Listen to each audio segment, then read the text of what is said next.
thank you everybody for staying after class so I could do this presentation. I am doing a research project on a cultural group. I was able to pick any cultural group that I am not an actual part of.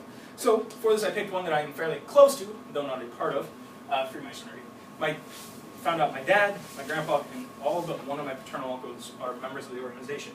So, next slide please. Cool.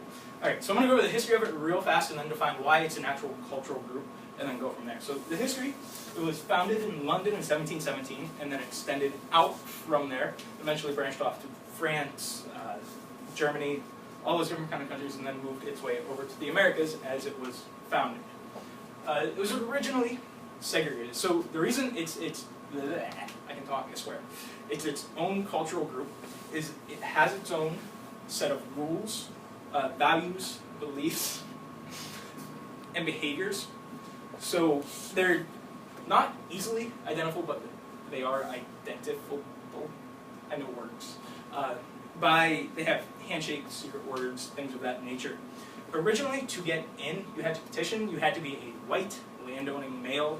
You had to be of a certain age. And eventually that has progressed to the point in modern times where it is almost everybody. Most lodges are still almost all male. Some of them do allow females. Most of them make you be 21. I believe some you can enter at 19. Things like that. And you still have the chance to be blackballed. One of the coolest things I found out as I was going through and researching all this was the number of famous people throughout history that have been documented members of the lodge. Everybody from Benjamin Franklin, I almost said George Franklin, that is not a person. Benjamin Franklin, George Washington, Thomas Jefferson, Bill Clinton. I had a whole list of them. In fact, out of the 56 people that signed the Declaration of Independence, there were, I believe, 9 Freemasons on the petition. So it is an organization that attracts men of power, which was kind of cool. Right, next slide, please. Now, for my last slide, the fun part, throughout its history, it has been the source of quite a bit of conspiracy. First one I had no idea of, is there are people that believe that Jack the Ripper was a Masonic assassin sent out to kill people. Was a member of the organization. No proof of that, but it exists. New World Order, and actually the reason that symbol down there is on there is they believe that Washington, D.C. was actually mapped out using a bunch of Masonic symbols. That one has a little bit of proof, but it's stretched thin. It's fun to believe, though. In fact, in that one, supposedly if you draw lines out from all of the